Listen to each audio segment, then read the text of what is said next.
전격 인터뷰, 오늘은 개혁신당 원내대표 겸 당대표 권한대행인 천하람 의원 만나보겠습니다. 대표님 안녕하세요. 네, 개혁신당 천하람입니다. 헌법재판소가 어제 최재해 감사원장, 검사 3인에 대한 탄핵소추에 대해 만장일치로 기각을 했습니다. 예상한 판결이었는지 어떻게 보셨습니까? 네, 저희는 예상을 했었습니다. 그래서 이미 최재해 감사원장이나 검사 3인에 대한 탄핵소추에서 저희 개혁신당은 반대 의견을 강하게 이미 표시한 바가 있고요. 당연히 기각될 거라고 봤습니다. 이게 탄핵이라는 거는 탄핵 사유의 존재도 엄격하게 따지지만 공무원을 파면할 정도의 중대한 위법 행위가 있어야 됩니다. 그런데 저는 요즘 세상이 돌아가는 걸 보면 더불어민주당이 누군가를 막 탄핵하겠습니다 그러면 언론인들조차도 이제는 그 사람이 무슨 헌법과 법률 규정을 위반했습니까를 안 물어보는 것 같아요. 아하. 그렇거든요. 그냥 탄핵한다 그러면 막 그런 식이에요. 직무에서 일단 배제해야 되기 때문에 탄핵한다. 뭐 자기들 마음에 안 드는 이재명 대표 수사한 거 뭐 이런 거 때문에 탄핵한다. 이래 버리니까 탄핵이란 단어의 엄중함을 잘 지금 인식을 못 한다는 얘기죠. 맞습니다. 그러니까 지금 국회에서 특히 더불어민주당이 생각하는 탄핵이라는 단어의 가벼움과 우리 헌법재판소가 전통적으로 그리고 당연히 그렇게 해야 되는 탄핵의 무거움의 기준 사이에서 괴리가 어마어마하게 있는 것이고요. 그게 확인된 것이 대표적으로 어제의 결정이다. 그렇게 평가합니다. 이번 탄핵 기각이 윤석열 대통령 탄핵 심판에도 좀 영향이 있을까요? 첫째, 헌법재판소가 다루는 법률적인 관점에서 영향은 없을 겁니다. 대신에 여론의 영역에서는 일정 부분 영향이 있을 수는 있습니다. 그러니까 한 가지씩 나눠서 보자면 저희가 감사원장이나 검사 3인에 대한 탄핵을 반대했던 주요한 이유가 탄핵을 이렇게 막 남발해서 인플레를 시켜놓고 나면은 정말 무거운 탄핵 사유가 있는 인물에 대한 탄핵도 국민들이 갸우뚱하시게 됩니다. 그러니까 국회에서 탄핵 소추를 했다라는 것이 무게감이 없는 거죠. 더불어민주당이 또 뭐 30개 중에 한 개 또 탄핵 또 했네. 뭐 so what? 일단 뭐 지켜보자 이렇게 되는 건데. 윤석열 대통령 같은 경우는 탄핵 사유가 사실 굉장히 명확하게 존재하고 비상계엄을 할 때의 절차적 요건이나 실체적 요건 그 이후에 포고령의 내용이나 이런 부분들 봤을 때 위헌임이 명확합니다. 그래서 헌법재판소에서 법률적으로 이것이 흔들리진 않을 것이다. 네. 다만 벌써부터 국민의힘이나 윤석열 대통령 측에서는 이것 봐라. 민주당에서 한 탄핵들 다 기각되지 않느냐. 뭐 대통령 것도 기각될 거다, 각하될 거다 막 그렇게 하는데 이렇게 윤석열 대통령 측에서 기고만장할 수 있도록 빌미를 준 게 더불어민주당인 거죠. 여론전에서는 당연히 지고 있는 겁니다. 그러니까 위헌적인 비상계엄을 일으킨 대통령이랑 그 소속 정당한테 여론전에서 진다라는 게 말이 됩니까? 이런 말도 안 되는 일을 지금 스스로 자책골을 넣어서 만들고 있는 거죠. 윤 대통령 측은 이제 비상계엄의 선포 이유가 이 국회 줄탄핵 이런 부분도 이제 제기를 했기 때문에 그래서 최재해 감사원장은 특히 비상계엄 선포의 결정적 계기였다 이렇게 주장을 하면서 탄핵이 기각돼야 한다 이렇게 주장을 하고 있는데 어떻습니까? 한번 이렇게 생각해 볼게요. 비상계엄이 없었다면 이번에 탄핵이 기각이 안 됐을까요?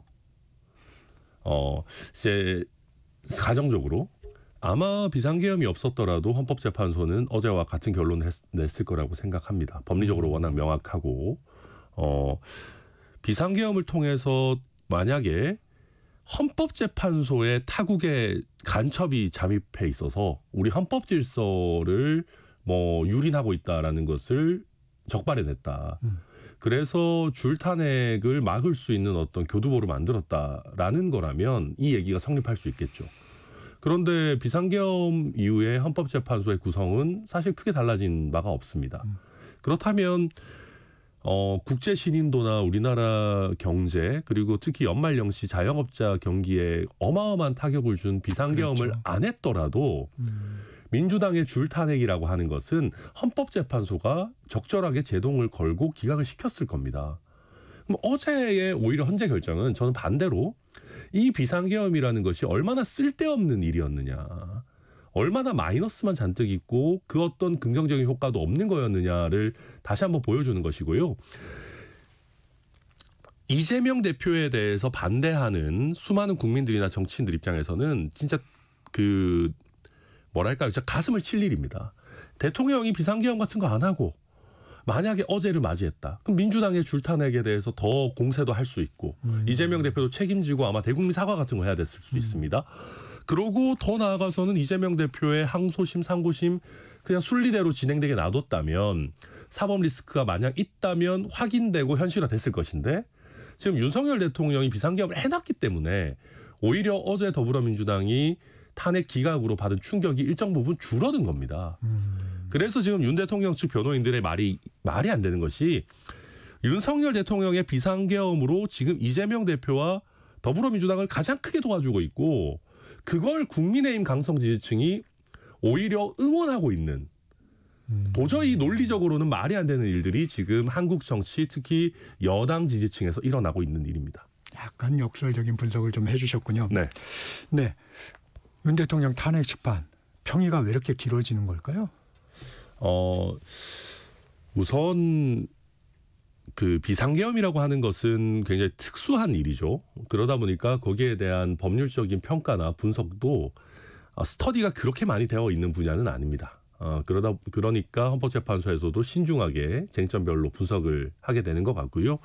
특히 또 기존의 헌법재판에 조금 덜 열심히 임했던 박근혜 전 대통령 같은 사례와 다르게 윤석열 대통령은 굉장히 적극적으로 모든 부분에 대해서 이의 제기도 하고 절차적 문제 제기도 하면서 하고 있기 때문에 쟁점이 그만큼 많은 것 아닌가. 그리고 최근에 어쨌든 구속 취소 결정이 법원에서 나왔고 거기에 대한 또 공수처의 절차 관여에 대한 부분도 현재도 안 살펴볼 수는 없을 겁니다.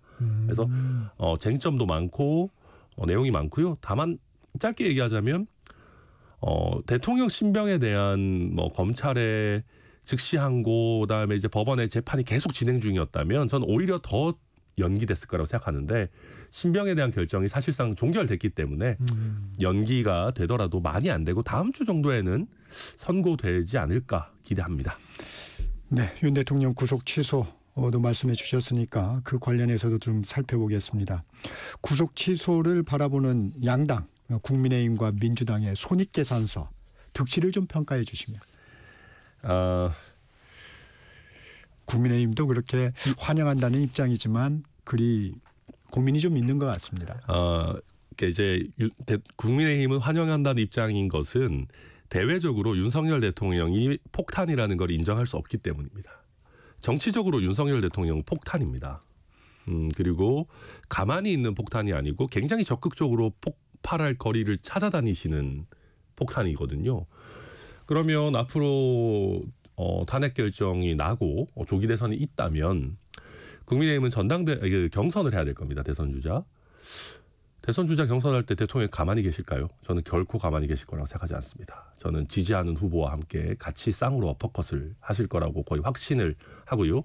어퍼컷까지 하시지 않더라도 누구의 아련은 받아주고 누구의 아련은 안 받아주는 식으로 본인을 중심으로 지금 굉장히 잘 결집되어 있는 강성 지지층에게 신호를 줄 겁니다. 그 신호를 받은 사람이 국민의힘 대선 주자가 될 가능성이 높을 텐데 윤석열 대통령이 보내는 신호가 강력하면 강력할수록 경선에서는 이기겠지만 본선에서는 떨어질 겁니다. 중도 확장이 전혀 안 될 것이기 때문에 위헌적인 비상계엄의 후예가 어떻게 당선이 될 수 있겠습니까? 그래서 국민의힘은 대통령의 그 어떤 석방으로 인해서 정치적으로 엄청난 타격을 입었고요. 이재명 대표는 본인도 지금 굉장한 타격들을 입고 있지만 윤석열 대통령이 건재하다라고 평가받는 동안에는 대항마인 이재명 대표는 민주당에서 사람들이 건드릴 수가 없습니다. 그래서 비명계가 지금 조금 치고 올라오고 그 이재명 대표의 그 검찰과 짜고 쳤다 발언으로 결집되는 모양새였는데 이제는 그런 에너지도 다시 사실은 사라졌죠. 그래서 이재명 1극 체제는 더 확고해질 거라서 가장 득이 큰 거는 아마 이재명 대표 아닌가 싶습니다. 네. 천대엽 법원행정처장 국회에 나와서 즉시항고로 상급심의 판단을 받아볼 필요가 있다고 했는데 검찰이 어제 이제 최종적으로 즉시항고를 하지 않겠다고 재확인을 했습니다. 이 행보는 적절하다고 보십니까? 저는 솔직히 이거 법원이나 검찰에 있는 사람들이 저도 국회의원이고 국회에 나와서 하나만한 얘기하면 저도 짜증은 납니다만은 저는 천대엽 법원행정처장의 이 발언은 솔직히 좀 부적절했다고 생각합니다. 아, 네. 네, 뭐 검찰의 항고 권한이 있는 거에 대해서 해야 된다 말아야 된다라고 언급하는 것 역시 조금 주제넘는 일이고 더 나아가서는 즉시 항고를 하게 된다면 2심에서 재판을 해야 되는 재판부 입장에서 하나의 시그널이 될 수 있거든요. 이건 항고할 만한 사건이다. 그럼 뭔가 더 적극적으로 어떻게 해줘야 될 것 같은 느낌이 들기 때문에 적절하지 않고요. 다만 저도 결론에는 동의합니다. 즉시 항고해서 이게 실무적으로도 그렇고 공수처의 권한이라는 면에서도 그렇고 되게 중요한 쟁점들입니다. 그래서 상급심의 판단을 받아봐야 된다는 거는 저도 동의하는데 참 우스운 것이 법원행정처에서 즉시 항고를 해야 된다라고 하면 검찰 입장에서 더 할 수가 없어요.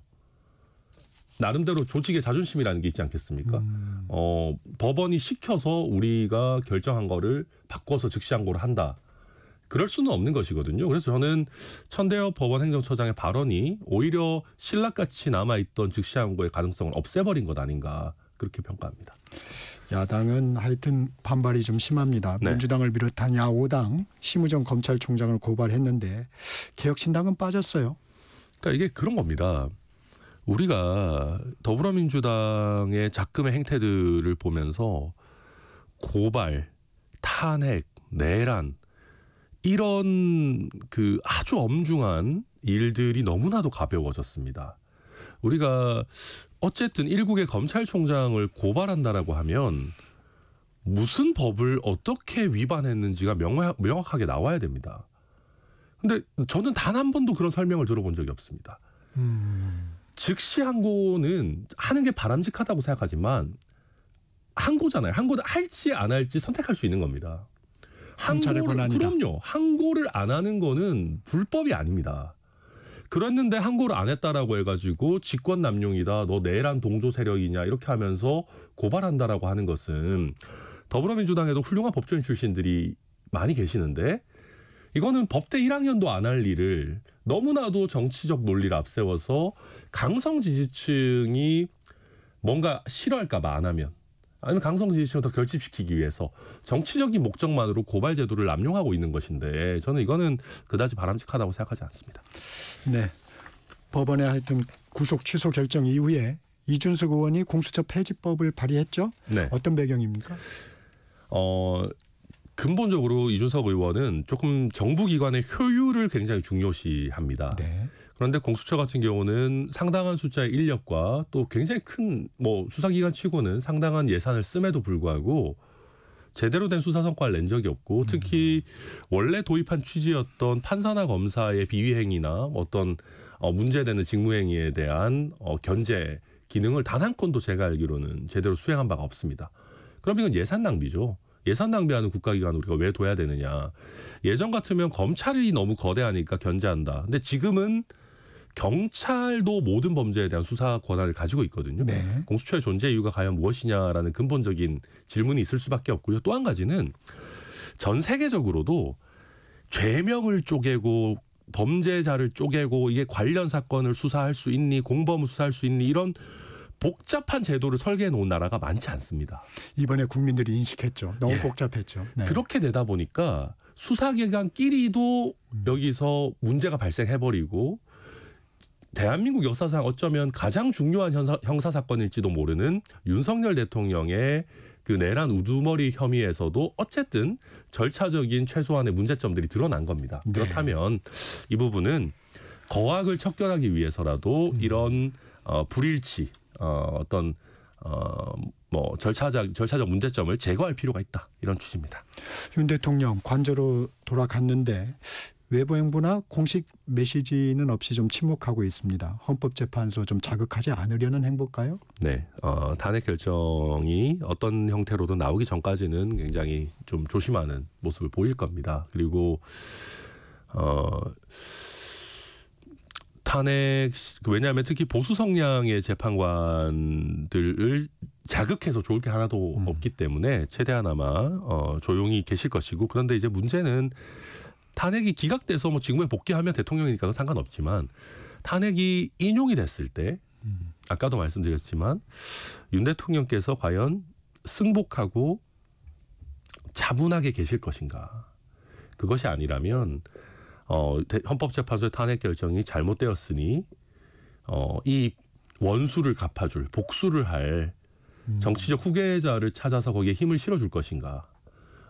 현실은 저는 그 중간 어디쯤에 있을 거라 생각합니다. 대놓고 헌법재판소 결정을 불복한다는 말은 못할지 몰라도 저는 할 수도 있다고 봅니다만, 결과적으로는 헌재 결정을 승복하기보다는 헌법재판소에 대해서 굉장히 큰 불만을 가진 김문수 전 장관 세력이 된다든지, 예를 들어 정광훈 목사 세력이라든지 전한길 강사 세력이라든지 이런 쪽에 힘을 실어주면서 간접적으로 헌재 흔들기를 계속적으로 하고 국론은 더욱더 분열되는 그런 최악의 결과로 가지 않을까, 저는 굉장히 큰 우려가 됩니다. 여야는 장애 여론전이 아주 심합니다. 네. 어떻게 보고 계십니까? 이거는 하면 할 필요도 없고 해서도 안 되는 일입니다. 한번 보겠습니다. 그 여야 의원들이 헌법재판소 앞에 가서 시위한다고 네. 헌재 재판관님들이 눈이나 깜짝하겠습니까? 그런 거 안 해도 헌법재판소 입장에서 대통령 탄핵 사건이잖아요. 여야가 정말 첨예하게 대립하는 거를 모르겠습니까? 우리 정격시사 하루만 들어보셔도 헌법재판관이 바로 아실 겁니다. 네. 그런 상황에서 무의미한 행동들을 하고 있고요.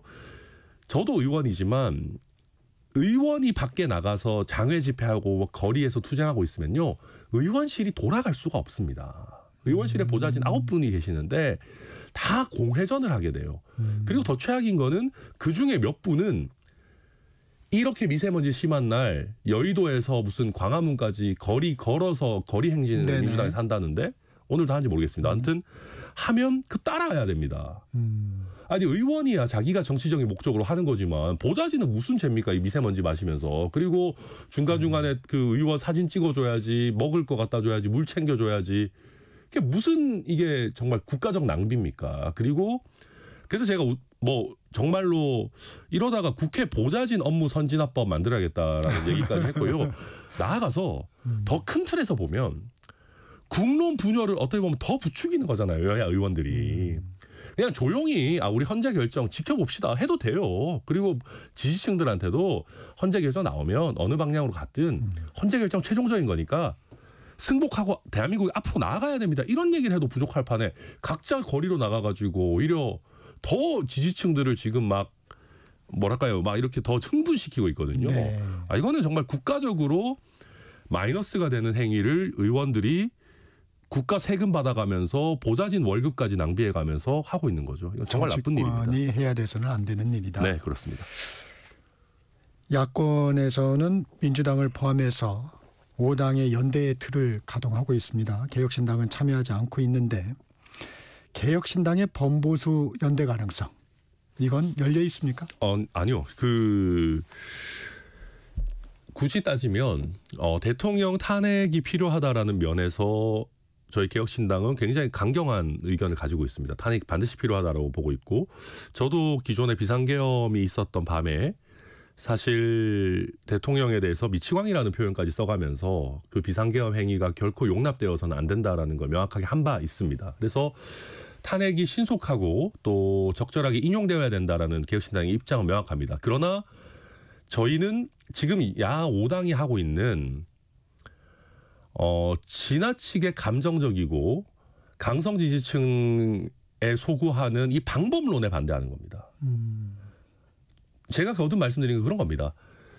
지금 탄핵을 가볍게 감사원장하고 검사들하고 하고 막 할 때 저희 반대했거든요. 저희 그래서 개혁신당한테 민주당 지지자들이 살해 협박하고 그랬습니다. 너네는 왜 이렇게 동의하지 않느냐, 같이 하지 않느냐. 아니 대통령 탄핵은 해야 되지만 거리가 안 되는 탄핵을 하게 되면 대통령 탄핵의 무게감까지 떨어진다. 이런 거 하면 안 된다. 그때도 그 얘기를 했었고요.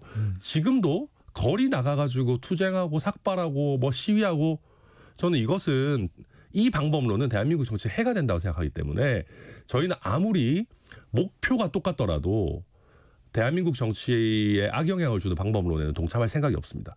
그리고 국민의힘과는 목표 자체가 다릅니다. 거기는 탄핵 기각이 목적이잖아요, 요즘은. 그렇기 때문에 저희는 탄핵 기각을 목적으로 하는 정치 집단과는 뭘 같이 할 수는 없습니다. 개혁신당 어느 정도보다 빠르게 조기 대선 모드로 전환을 했습니다. 현재 이준석 후보가 단독으로 등록을 했는데 왜 이렇게 서두르는 건가요? 두 가지입니다. 첫째로는 하나의 정치적인 메시지입니다. 저희는 탄핵 결정이 이루어질 거라고 확신한다라는 거, 그리고 신속하게 이루어져야 된다라는 그 정치적 메시지를 빠른 절차 진행으로 보여드리고 있는 것이고, 네.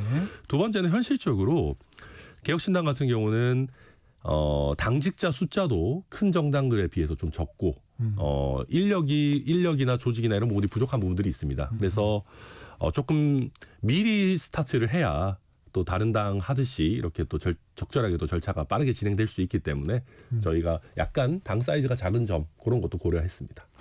이 당내 경선 룰을 두고 좀 잡음이 있는 건가요? 지금 이제 문제 제기를 하시는 분들 중에서는 한 사람이 77%를 득표를 하면 후속 절차 없이 바로 확정되도록 하는 부분을 문제 삼고 있는데요. 근데 77% 득표하면 과반을 넘는데 당연히 뭐 그걸 마무리하는 게 큰 문제가 뭐가 있는가 싶고요. 그리고 물론 개혁신당에서 이준석 의원이 가지는 존재감이나 영향력이 큰 것은 맞습니다. 네. 그러나 개혁신당 대선 후보가 되겠다라고 도전의식을 가진 분이라면 내가 이준석의 77% 득표는 막아보겠다라는 진취적인 의식을 가지고 나오셔야 되는 거지, 77% 나올 것 같아라고 생각하면 사실 애초에 도전하는 의미는 별로 없는 것이거든요. 그래서 저는 뭐 경선 후보자가 없는 것, 그러니까 이준석 후보 단독 후보인 게 조금 아쉽긴 하지만 뭐 본인들의 정치적 판단이니까 제가 뭐라고 하겠습니까? 흥행이 다소 안 될 것 같긴 해요. 예, 그런 아쉬운 면은 있습니다. 네, 여기까지 듣겠습니다. 지금까지 개혁신당 원내대표이자 당대표 권한대행인 천하람 의원과 말씀 나눴습니다. 고맙습니다. 네, 감사합니다. 정책시사 1부 여기서 마칩니다. 전하는 말씀